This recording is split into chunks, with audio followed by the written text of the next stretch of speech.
time for sports with very special guest Joe Lopez, freestyle fighting coach. Freestyle fighting gym head coach, training out there at Windang. A lot of people will have seen your face around in UFC circles. They might not know so much about your backstory and exactly what you do. So I guess first of all, can you just fill us in on who you are? Well, if you listen to Eugene, I'm his assistant, and he does all the work, even though we never see him.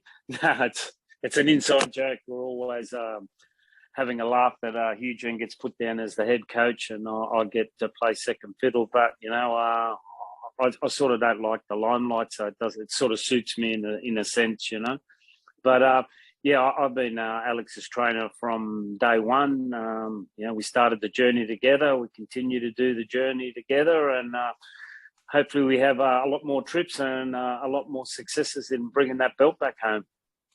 I mean, just for yourself, you're probably one of the most interesting men on the planet. I mean, you look at your backstory. I'm sure a lot of people have read that article in the Daily Telegraph, and man, your journey has been pretty incredible. Is there anything that stands out to you that sort of brought you to this point now, being able to open this gym in Windang? What led you down that path? Well, for people that don't know, I did start in fighting. There wasn't many fights and all that, so I focused my energy on my security company, and I set a goal to sort of build it, and it became very successful. I had probably 100 plus guys work for me.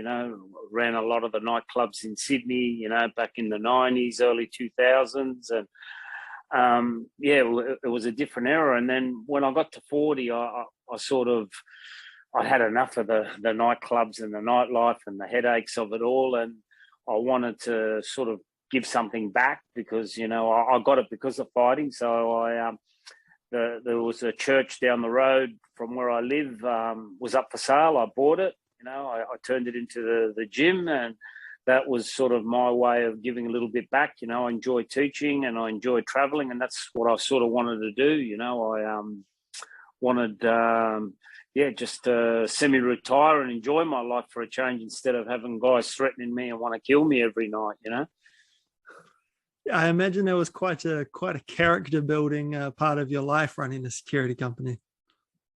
Yeah, it was, especially in those times, pre CCTV, you sort of had to prove yourself. There wasn't a camera up there that people could, or somebody on a phone filming you. You either had to do it or you were done. So yeah, what was a different era. And I got a lot of stories. I worked with a lot of the bands, and traveled with a few bands back in the day. Doing concerts and all that sort of stuff. And it was a good era. I enjoyed it. But like all good things, it had to come to an end, and it came to that stage where I wasn't enjoying it that much anymore. And I set myself a new goal, and one of them was to get somebody into the UFC, and bingo, Alex came along, and we both did the journey together, and we're still doing it together, even though Eugene's taken all the credit. Good on him. And just before we move on to Alex's journey, I did have a couple more questions about the security life. Is there one story that stands out as more hairy or more sort of not an ideal situation than the rest? And of the bands you got to work with, who was the best to work with? Look, I've got a lot of stories and things. The one that sticks out for me, one night, it was the Radiators and the Choir Boys were playing, and every time those guys played, like they never played together, but whenever any of those bands played, there was always a problem. And this night they both were playing together, and that was probably one of the weirdest, heaviest nights that ever sort of happened. Where earlier on in the night, while one of the bands was playing, I seen some glasses flying in the air, and we caught caught the guy that did it, and I threw him out. And anyway, this guy later on in the night, he got the shits, and he came back to the venue with a knife and a machete, and a gun. And lucky the police stopped him, and that was the start of it. Then later on, I got called to the front of the hotel. There was a guy with a star picket, attacking people. I went outside. I disarmed him. We got him arrested. I was standing out the front with the police as they're charging this guy. And one of the security guys comes out and he says, "Mate, it's on inside. It's on." And we had a busload of Koreas that had come up from down the coast. So there was probably 30 plus Aboriginals in there, and they were on. And we had 7 guys. And, yeah, we got them out, but it was it was a heavy night. The tactical response team had to show up to try and get rid of them because they wouldn't go once we got them outside. It was that was probably one of the worst nights that I ever had to work. Lucky none of us got hurt. A couple of other people did, but none of my boys or myself didn't get hurt, apart from a couple of little slaps and punches. But that's all part of the job, Yeah, that sounds pretty intense. Yeah, it was. Oh, good. So you mentioned just before you bought the church, converted it into a gym. I kind of really, really like that idea of, converting a church, using it as a gym. And it still kind of holds that whole sense of, coming in, committing yourself 100% to something. It's obviously not religion, but a lot of people talk about fighting like it's religion. Was that sort of what you were looking for when you were looking for a venue?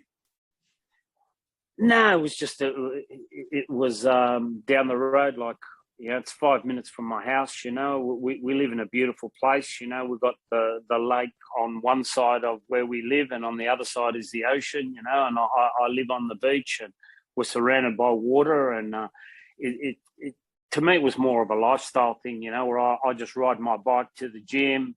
I come home. It was more lifestyle than anything else, and the convenience of it. I just like it. I can get up. Takes me 5 minutes to ride there, 5 minutes to get home.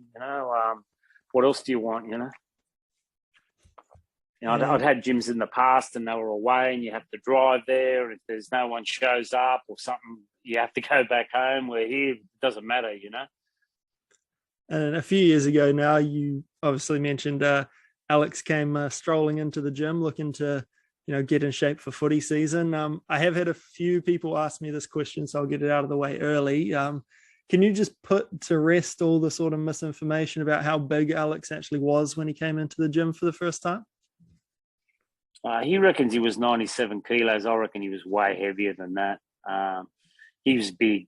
He had a big head, big body, big arms, big legs. He was just big. He was just like a brick, And if you look at those early photos, you can tell he's over 97. He just says that. But, he, to his credit, he's always been a hard worker, and he puts the work in, and, the results show. Yeah, just Alex started fighting at middleweight.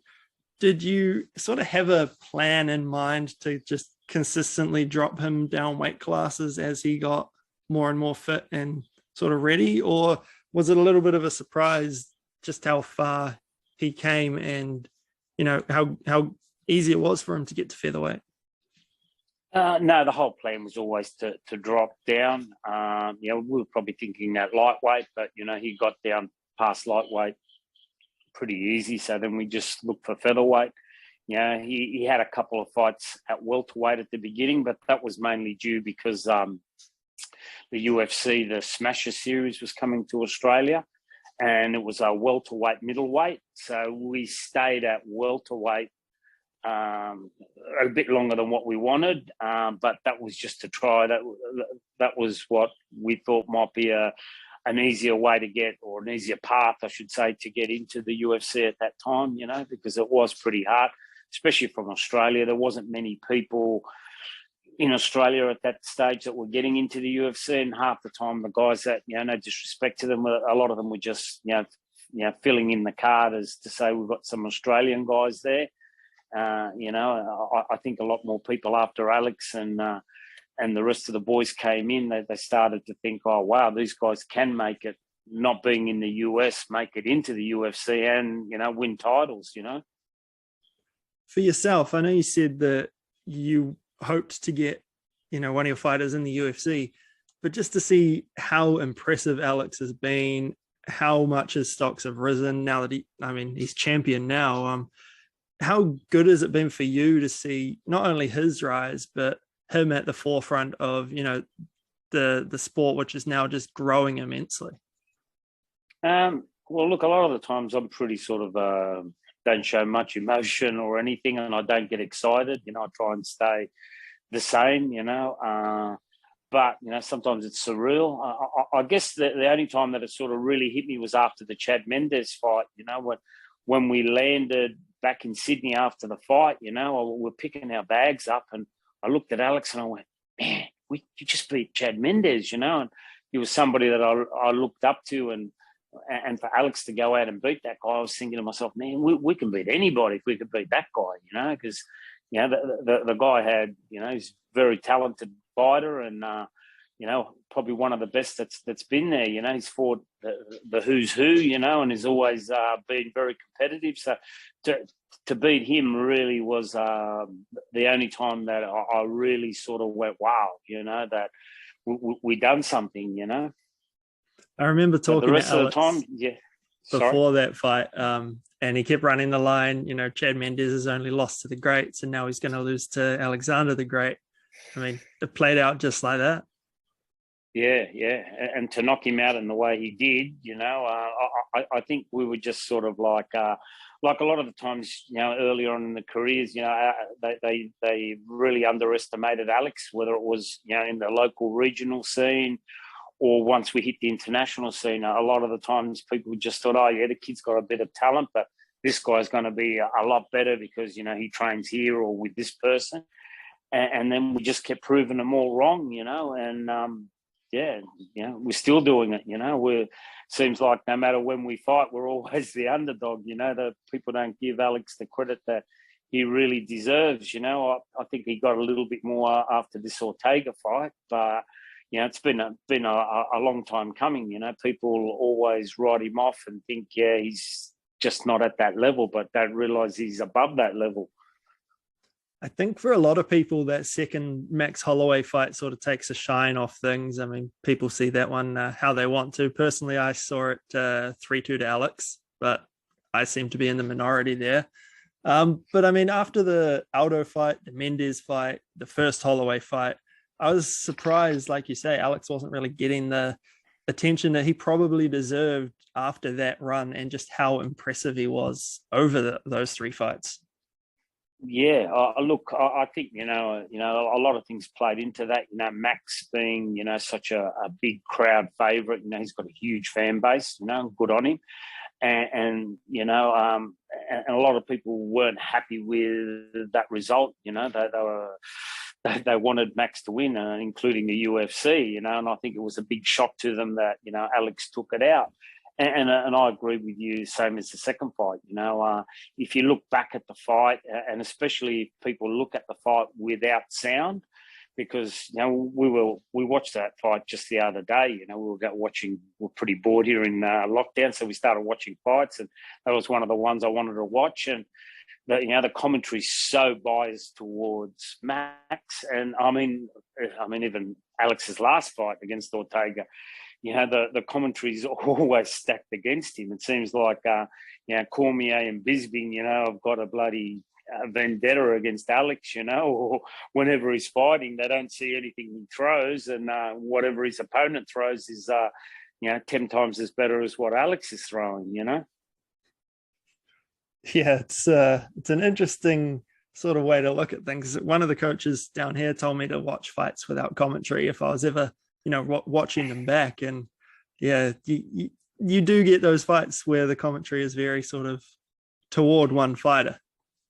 Yeah, and if you're a casual fan and you don't understand, you it makes you think that way, and even to if you're I guess if you're a Max fan, you're always going to see the things that Max does good and not so much the other fighter. And we're all guilty of that, you know. But like I always tell the guys, if you ever want to watch a fight and you want an unbiased opinion, you turn the sound off and watch the fight that way, and you'll get a better perspective. You know, you don't have to hear the commentators or the crowd or anything like that. You're just going to see the raw footage of, you know, who's landing and who isn't landing. Just touching on the relationship with City Kickboxing, obviously you said the running joke is, you know, Eugene calls you his assistant. He gets all the credit while you do most of the work. How did that relationship come about? And would you like to have a little bit more credit for what Alex has achieved? Look, me, like I said, I'm if you get to know me, I don't like being put in the spotlight. I'm pretty sort of shy in that way. You know, I'm all out there with all the boys, but you know, like as soon as the camera gets put in front of me, I turn and, you know, I get a speech impediment, you know. But so to me, it doesn't faze me at all. When it does faze me is just the guys at my gym that put in the work with Alex, and the guys that are around the gym that help out with the gym. That when it upsets them, then it upsets me, because, you know, they deserve a little bit of credit, because they're the ones, you know, that are in there day in, day out, putting the hours and the rounds in with Alex. When it gets shone on City Kickboxing, they're not getting any light on what they're doing and how they're doing it, you know. So that's the only time it really phases me, you know. But for me, working with those guys, it's, you know, like we're the same gym in a sense, you know. We both think the same way. We've got, you know, we've traveled a lot together. We've eaten together. We've done so many things together. And if we didn't get along, and if anybody knows Eugene or any of the boys from City Kickboxing, if you either fit in or you don't, you know, and it's the same as my gym, yeah, we fit in, you know. If you look at the way we do things and the way they do things, we do it exactly the same. You know, we've got the same principles and the same way we honour our guys and respect each other. And we love to banter, we love to have a joke, but when it's time to work, we work. But we're very respectful and we think the same. So to fit in with those guys, it's so easy for me and Alex and the rest of our guys, you know, when we do get together, you know. I do like that this is kind of a international language of fighting. You look at the cornermen for Dan's fight and Alex's fight, yourself, Frank Hickman, Eugene, and then for Volk, obviously Craig Jones as well. I mean, none of you guys work out at the same gym. No.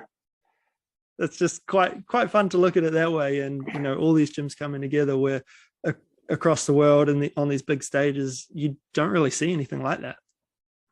No, well, like I said, it's more, and a lot of people, you know, especially being over in America and working with different people and talking to different people, they're trying to replicate what City Kickboxing, what we got, and they'll never get it, because it's not so much, you know, a kick is a kick and a punch is a punch, but it's the respect that we generate and the way we are as human beings that they will never get. The camaraderie we got, you know, the banter, you know, we you know, people listen to us and they think that we're, you know, we hate each other, but, you know, we can say anything to ourselves and we just laugh it off. There's nothing, nobody takes anything personal and no one gets upset, you know, and it makes us unique in that sense that, you know, we can have a laugh at each other and at each other's expense, and we don't take it personal, but the respect is always there. And, you know, when it's time to have a joke, we have a joke. When it's time to work,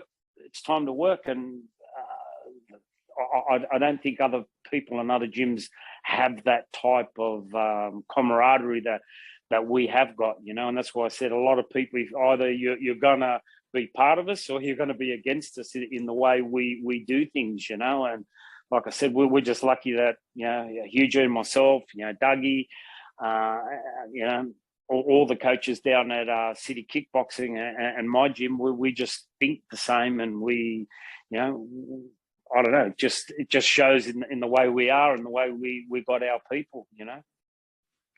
And you mentioned before the guys in your gym, a few very, very bright prospects coming out of your gym, particularly Josh Culibao and Jamie Mullarkey, who I've seen have been doing a lot of work with you recently. Could you just talk a little bit about those two? And obviously they're in the UFC, but they're sort of just making their mark now. Yeah, well, again, they don't, they've got their own coaches. Jamie, trains up on the Central Coast with Ross Pearson and Noah Magnus to an extent. And Josh trains with Igor, at Igor's MMA. They just come down and help with the camp. They've been coming down for the last 3 camps. They've come down, and with each camp, the boys are getting better and better, and it shows, in the way that they're fighting. I'm not going to take credit for them. It's not what I'm doing. It's like Eugene's doing it to me. I'm not going to do it to them. So, but I really. They're really good guys. They listen.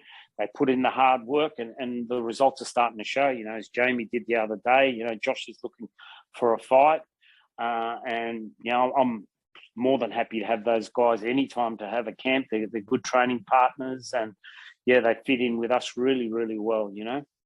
And the other one I wanted to mention was Colby. He got to be part of the Ultimate Fighter camp. Just how big was that for him and his development? Well, I think it's for any young man to be able to be around all those guys, especially at 135 or 61 kilos, where they picked obviously some of the best guys in America or around the world, and for him to be able to train day in, day out and hold his own and everything else, considering he'd only had one pro fight. It was really big for him. And, training with the likes of, Frank and Craig and Alex, every day, you just got to get better. You know what I mean? That was just, it was a great experience for me and for all the boys. I enjoyed the whole thing. It was, a bit surreal, and I enjoyed it. I think all the guys did. We all got along really, really well. We all had to, there was 6 of us living in a house together, so sometimes that can be a bit tricky, but we all got along.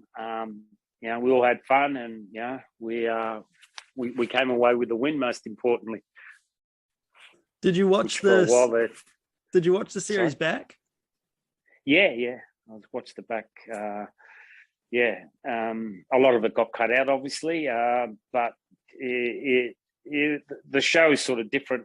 What you see and how it all happened. I think if people don't know, the first 4 fights were done in the first week, so we just met these guys. We didn't really know them, so it was really. It wasn't until the next round of guys that the guys had worked with us for a couple of weeks and then a bit longer, and you could see the improvement and what we put into them finally shone, and the results speak for themselves. We built a team, we've got the camaraderie going, and we ended up winning the whole thing. Obviously because Trayshawn got hurt, but to his credit, Gil came out, and he was probably one of my top picks, and he hopefully all of them get a shot at being in the UFC, because they all deserve it. They're all really, really good young men, and they all put in the work, and hopefully the rewards come out. Although Mitch just lost his fight on the Contender Series this morning. Bit disappointing, because Mitch is probably one of the most what would you call skillful, just natural fighters that was on our team. He's the kid is gifted. I think if anything, he just needs to work a little bit more on his mind and the way he sees fights, because as far as his talent and his skill wise, he's got it all. Especially in the gym, and you train with him, he's a good grappler, good wrestler, striking. He's got all the looks, he's got everything. But when it comes to fight day, he did well in that first round, and then the second round, he did exactly what he did in the second round when he was on the show. He sort of melted a bit when he got put up against the cage and taken down. But anyway, hopefully he works on it and he comes back stronger. And just before I let you go, I do have some more questions from the fans on Instagram. The first one comes from a very familiar name, Alex Volkanovski. He would like to know, is it healthy to eat a tomahawk steak that was left outside for 24 hours? Mate, these guys are soft. That's all I got to say. They've never been out in the bush and never, they're too used to their 5. And, Alex is a 7-star. He's 2 above a 5-star because he's that level now of what would you call prestige, So he, if he leaves his steak on the plate for more than half an hour, he has to get a new one. Where me, I'm old school. I can eat, I've got iron guts and it doesn't faze me. Excellent. From Isaac is a bucket. If Ortega got Volkan that guillotine at the end of the 3rd round, was Craig Jones going to be sacked on the spot? Guaranteed. He got told that as well ago. You were this close to being the shortest cornerman we've ever had. How was that feeling just through that sequence when you were in the corner? Do you really have time to sort of react emotionally, or is it just yelling instructions? Normally I'm pretty cool and I don't think, but that was probably one of, and I've done a lot of fights and I've cornered a lot of people, and that was probably one of the most, it was stressful in the sense that Alex couldn't hear us, that the crowd was so loud, and we fought, in a lot of things, but normally he can hear us and he'll tell us that, what's going on, he communicates with us all the time, but he couldn't, I know he couldn't hear us. And, like at one stage there in the 4th round when we're saying, to stand up, and he stood up and walked back, we would just tell him to stand up in the guard, so Ortega had one chance and that was a submission and we didn't want to give it to him, so that was really, really frustrating because he could not hear anything we were saying. So it was a stress on for me from that point of view, it was stressful because he couldn't hear what we were saying. From ether_8_, what's the special feature of your coaching that has analysts sort of labeling your approach as this new cutting edge sort of way of dealing with fight sports? I don't think it's cutting edge. It's just, getting your fighter to work to his true potential, and again, a lot of that is just not me. It's all the people that are around us, we although it's an individual sport, it's still a team sport, and together we all work together with that same common goal of winning, and it's nothing new, a punch is a punch and a kick is a kick, it's how you get your fighter to do those kicks and get in his head to make sure that he does them properly, Mon Sneaks would like to know, how were the regional fighters motivated, or was it hard to keep them motivated throughout this lockdown, which I know has just come to an end in several places across Australia?